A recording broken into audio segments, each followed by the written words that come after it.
Yeah, I think we always saw Korea as like you could look into the future of like how gamers and how people in general were gonna use the internet. Like it was the birthplace of esports. I think you see a lot more bridging between like gaming culture and even like music through K-pop. You have a lot of these like idols and musicians who grew up playing League, and for them it was actually really cool to be able to like stream with Faker and play with some of these like different esport orgs. And So if you look at the history of video games, even before Riot, when games were these like box products, video game developers like they were just really focused on selling video games to users, but not really caring about the players that much. The thing that they care about the most is making money and generating revenue.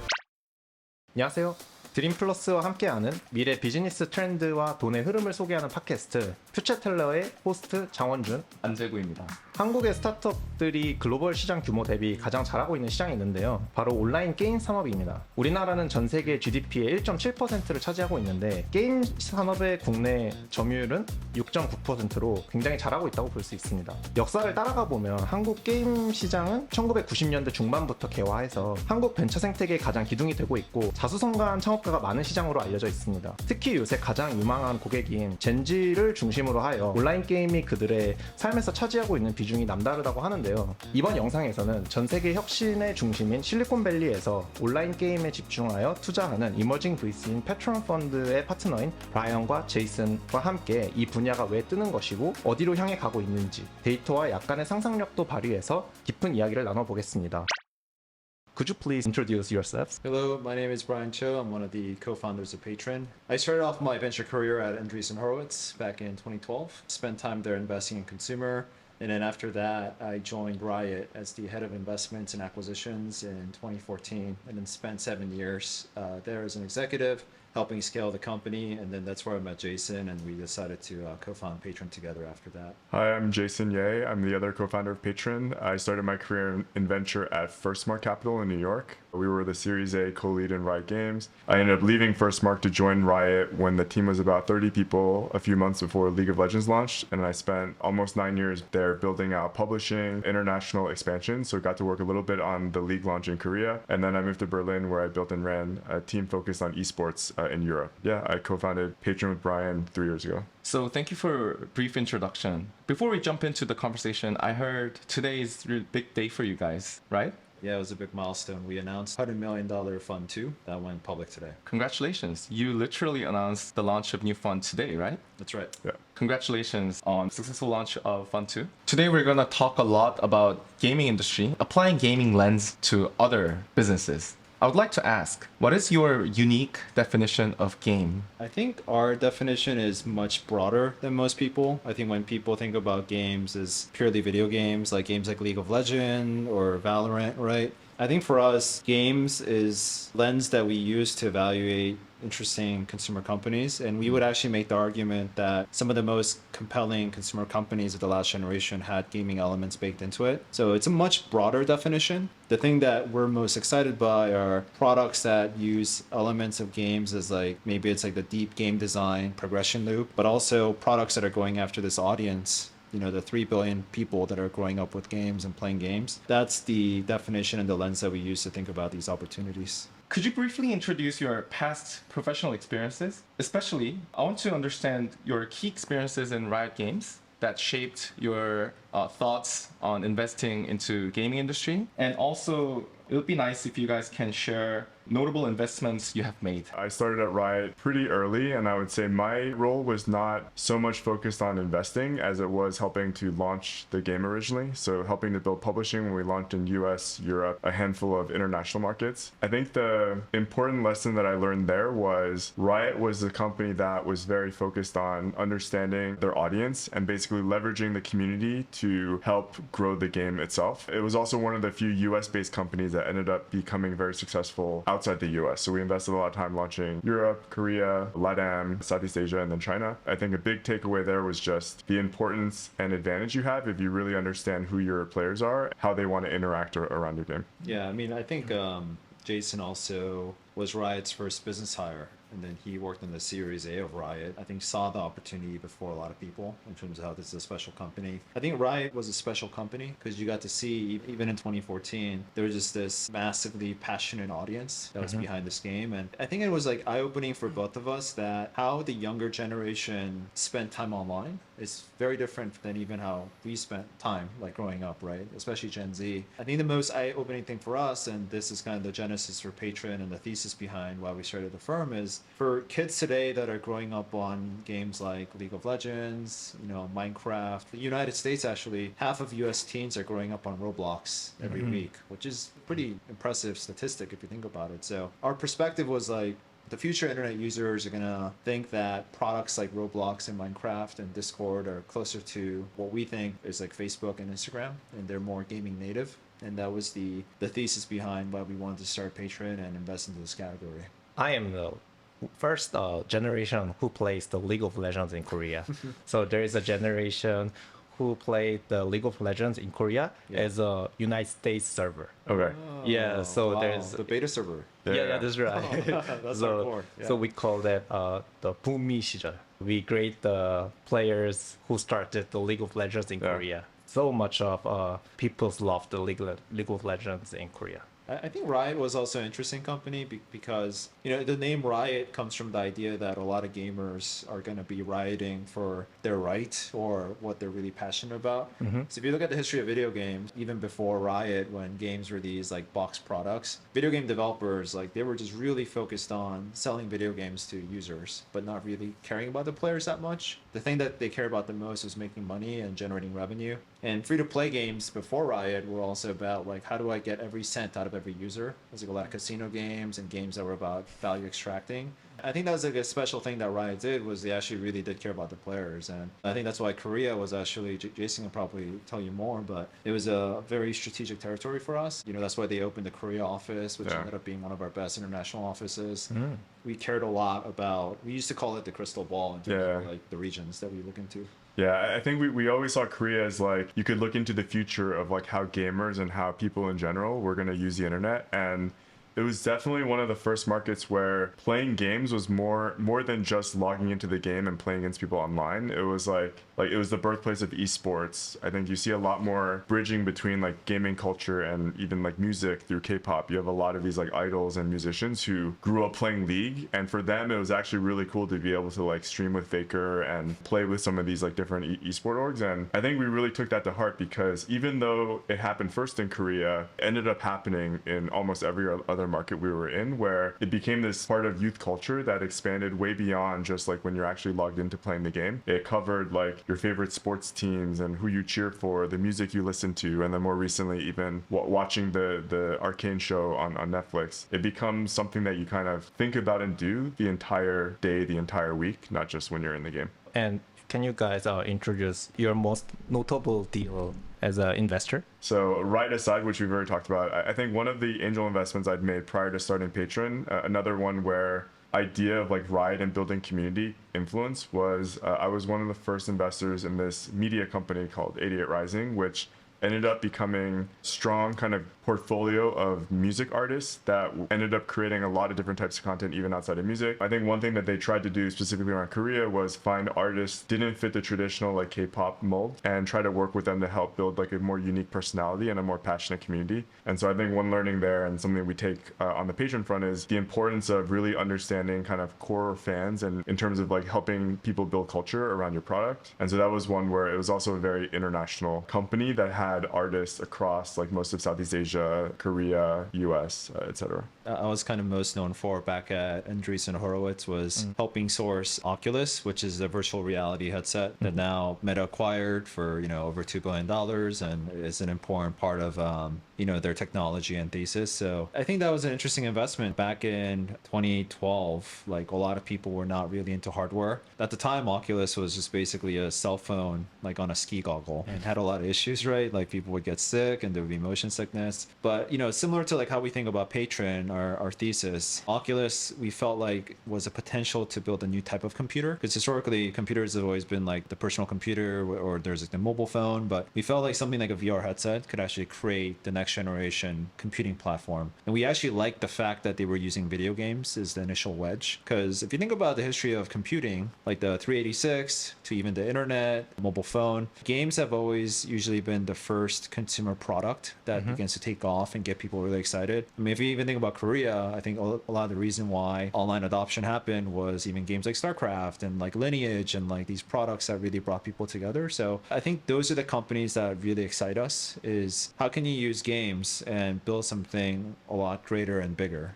So, you know, I think like public company examples, like the extreme version of this would be NVIDIA, where, you know, they started off serving game developers and GPU, but now it's obviously like one of the most valuable companies in the world. And then you have companies like Tencent, where they started off like making messaging, but gaming was where they made the most money. And then now it's become like, you know, one of the biggest internet companies. These are some of the things that we look for. And, you know, it ties back into how we view the world and why we started Patron. Before talk about more about the contrarian, I'm not sure what's the major thesis or narrative in this market into the gaming industry or the consumer industry. What is the major consensus or the narrative nowadays in US? For a long time in the US and Western markets, there was the idea that the only way to get to scale is to get hundreds of millions of users and then make money from advertising. So that was like the entire internet was built off of this model. And if you look back, like whether it's like Facebook as kind of like the big example of the last wave, that was seen as like the way to become big in the consumer space. But it was always, no matter what, like if a company innovated, Snap was innovating, when TikTok was innovating, Facebook could just copy those features and put them into Instagram or put them into their app and immediately have distribution in the billions. I think that made it really difficult for companies to break out. The consensus view over the last couple of years is that consumer is very hard space to invest, and it's a very hard space to build sustainable value, because it was believed that the only way to make money was to become a giant company and then to make money from advertising. New technologies make it such that you don't necessarily need mass scale and advertising to make money.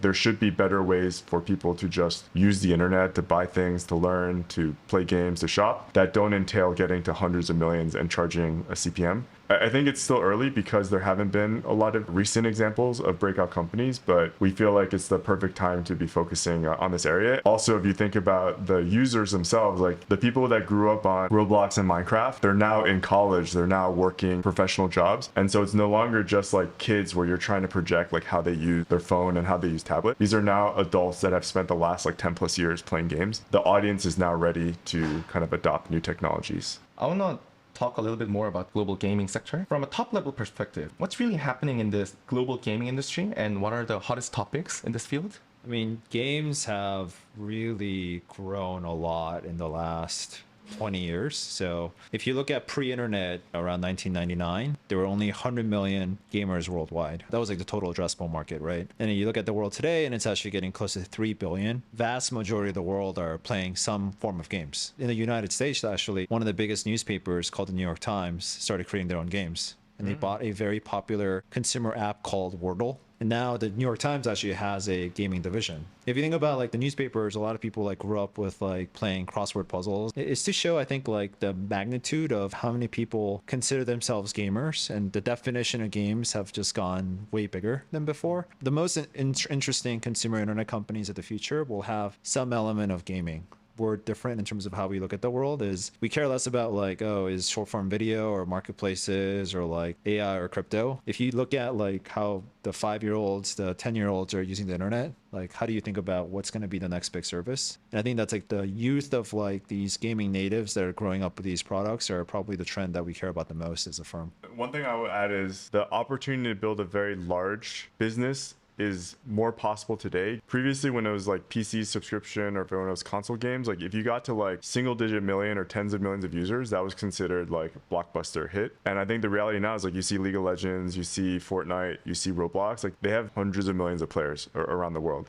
whether it's through like PC free to play or through mobile free to play, like you're able to get to hundreds of millions scale of users. Challenging thing now is like once you get to hundreds of millions of users and people spend thousands of hours playing the game, it's actually very hard to get those people to like play other games or to get them and their friends to play other games. Korea is a great example. Like since we launched League over a decade ago, you look at the PC Bang Game Tricks like rankings, it still regularly has significantly more like share of gameplay. It shows that like if you can win a particular market, it can become a very big business. It's also very hard to do that, especially if you directly compete with an existing game. I think we think a lot about market creation and market expansion. You don't necessarily have to compete with very large game companies to try to like get users to switch. You can help to an entire generation of gamers kind of learn about a new type of game. So in the United States, that's one of the fastest growing consumer sectors in terms of people love collecting credit card points when they buy something on Amex or like Chase Reserve. You can argue that's a game that people have been playing for since the 80s and it just continues to grow and everyone's familiar with it, right? And they're not a gaming company, but they're using the lens that I think, you know, how we see the world. I think that's where I think a lot of our focus is going to be is like actually not particularly on gaming companies, but startups that have this lens or this like distribution or product, or maybe it's a team that comes from video game. Like those are like to Jason's point, like companies that are actually creating market is what we're most excited by. Less startups that are going to try to directly compete with like Riot or Supercell. We generally think those are really hard to fund as VCs because then you're betting on content, which again is very hard to predict. You mentioned your investment in Oculus. You thought it could be next generation computing platform. Until now, VR, AR, mixed reality, those headsets and the ecosystem has not been gone mainstream. Do you still have deep faith this might be the next generation computing platform? I feel like we're still in the PDA, Palm Pilot era of virtual reality and augmented reality. Like you see the potential. That's how people are going to use computers. It's not like us staring into like a small screen, but it'll be something like a sunglasses or like glasses. It's a lot more intuitive. Like if you think about the Meta, the Quest and how it's sold and how Facebook is still thinking a lot about how that product in some ways became, you know, the new AR Ray-Ban sunglasses that they have, which is selling very well. Today, actually, Snap announced new AR goggle, and people are getting really excited. So I think it's going to take time. It's one of these like companies that creates the foundation for what could be. And for us, like we're actually still very interested in AR, VR, mixed reality. And we do think like this is one space that is underrated and there's a lot of potential for companies to build interesting companies. Now it's very hard because there isn't a lot of users yet, but I think we can all agree that, you know, 10 years from now, there is a possibility that that's how people are going to use computers. I have used the Apple Vision Pro one time. Experience was very nice, but I'm not sure that will be boom up in some short time. So what do you think about Apple Vision Pro? We like it because I think 3-4 iterations from now, they're going to be able to hopefully build a product that is like cheaper, more accessible. It's very much like the iPhone 1. The iPhone 1 was a very cool toy, but there was no app store. It wasn't 3G, like, you know, it has a lot of issues. So we think it's like a step in the right direction. I think the question would be like, how much will Apple willing to invest, given that it hasn't done as probably well as they maybe have thought? Do they also focus more in like realm of like Snap or Meta, where they have AR glasses? Like, I think that's the problem with a lot of these things is like people don't want to wear headsets for like more than 10 minutes. And it's just really not the right product. They called it spatial computing and they really positioned it as like a future version of a computer that would eventually replace your MacBook, your iMac. You would actually work on it, you would play on it, watch movies and stuff on it. But I agree with Brian, like the current form factor, it's not as accessible. Price point aside, because if you look back at like MacBooks have never been the cheapest laptops, iPhones are more expensive now than they ever were before. And so I don't know that it makes sense for them to make like a really affordable VR headset. It feels like they're generally in the premium category of consumer electronic, but I don't know if enough people will want to use it as for something beyond just like watching movies and entertainment. And if that is the only use case, I don't know if that's going to be strong enough because the iPhone, the iPad, the MacBook, they all have core use cases for why you need to use it for many hours a day. I personally do feel like from a consumer accessibility standpoint, Meta or Ray-Ban glasses are much closer to something that whether you're a kid or you're a really old person or everybody in between, like you can understand how to use. You could projection images and it can use like voice AI. And so there's a lot of things you can do that will make that much more advanced, but the form factor is already something that everyone's used to. And I really agree the gamification will be more big trend But my question is, the Duolingo and the Strava, they are make people very do their things more well. But why it is happen now? Because the iPhone moment was about more than 15 years. What's the gamification get more improved nowadays? Do you have any ideas about that? Yeah, I think the thing that has, so again, like Strava and Duolingo, by the way, are pretty old companies too, Yeah, right? they've been around They for a very got long funded time. at like 20. Roblox too is like Yeah. 10, it's 15 10 years old, ago, something yeah. like that, right? Yeah. So I think it's one, it shows that great things take very long time to bake, and it takes sometimes decades to even like get to the scale that it needs to. Those are great examples for us to think about because there's already use cases and proof points of people using it. But I think we're just trying to look around the corner, which is just like if you're a kid, you're growing up in a virtual environment. And how you use Discord, which is one of the biggest messaging gamer apps out there, like kids are using that to like hang out together after school. The way that they use Discord is very different than how we use Discord or like how gamers use Discord, right? Yeah. So I think to answer your question, like we're just trying to figure out like what's around the corner in terms of user behavior. And then we do focus a lot on like things like what teens are really into, the younger gamers. And I think this is why a lot of people missed also like time and time again tend to miss trends in video games. Free to play for the longest time was seen as like something that can't ever become a real business, because if you're building a free to play game, you're building like a crappy like slot machine, things that are just about extracting money from people, like bad games, right? Same thing with mobile. For a long time, like if you're a real good game developer, you would not be building a mobile game. You'd be on like PlayStation or like Xbox, right? So we just try to think about what's around the corner and what people are growing up with. And then that's where we want to spend a lot of time. And that's why things like, Vision Pro, like the generation 1, it's clear that's not the product. But maybe 3-4 years from now, that's going to be the product. That's where we spend a lot of time as like the earliest stage investors. And we kind of have to do that because as you guys all know, when you make a seed investment, you're betting that it's going to take 10 years for it to get to like actual scale. That's actually probably the number one question we think about is like, what are the forces that's going to enable this company to get big from a timing perspective, and also do it in a way where it's like a 10-year window,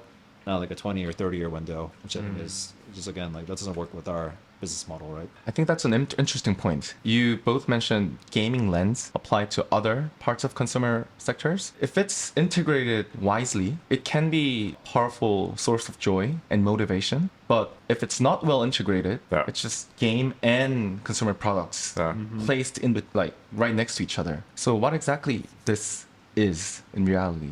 If you understand your core audience and what motivates them, you can create experiences that help them accomplish those motivations. And so through using the product, it makes them want to use the product more, and it wants them to more closely connect with other people who are using the product. One example completely outside of what we're talking about is a fan app platform called Weverse in Korea. It kind of like gamifies like music fandom, and it helps like artists and music companies like organize these like super passionate fans into like doing things that are like very helpful to the artist. In the US and in other parts of the world, like at most it's like you have a YouTube or Instagram, like you follow the artists and you like and comment, but there is no real way to influence like what they do. In Korea specifically, there's been more progress in terms of how you can organize and harness those passionate communities. And so when we say gaming lens, I think a lot of it has to do with deeply understanding the audience, what motivates them, and creating these experiences that they can keep coming back to. And I think it's less about like leaderboards and badges and the surface level gamification stuff, because there's a lot of consumer products that use that and it doesn't really do anything. It's just, in fact, it's like really good for like the initial onboarding, and then they end up losing the user. So I think for us, it's like when you're specifically asking about product features and what we look for, we actually think some of the most, even like in the last generation, compelling consumer products had the game-like dopamine loop of like progression. So as an example, like let's talk about Twitter. You know, a lot of people use Twitter. They treat it kind of like as a game, right? When you make a post, when you get new followers, it's like you're getting experience points, you're leveling up. When you create a content that people really interact with and like add comments, like that almost feels like a game, right? Like you're kind of playing this game of like where you're going to get Status game. game. I think TikTok video, Instagram video is like another example. When you're scrolling, it's kind of like loot boxes. It's like a slot machine, right? It's designed to make you feel that way, which is not great in my opinion, but it's not like they're always showing you good stuff, right? Like every other content, you feel like you discover something, you found something really interesting, almost like opening a loot box or chest. I think the most compelling products have those things baked in. We're also only investing at the seed. We typically invest before the product gets really big. Founder has a prototype. We can look at the product when it's just really raw. But those are the things we look for is it like true engagement versus just leaderboards and surface level engagement, which we think is generally very hard to build a business around. Do you look for certain specific characters or traits when you look at founders? What makes great founders, you think? One universal trait that we look for is have they earned the secret to build what they're building? Yeah, we're not kind of focused on having a specific split between different geos. It's just more where our founder networks are strongest and where we're spending time. So I suspect that majority of Fund 2 companies will probably be based in the US, but we are spending a lot more time in Korea than some of the other international markets.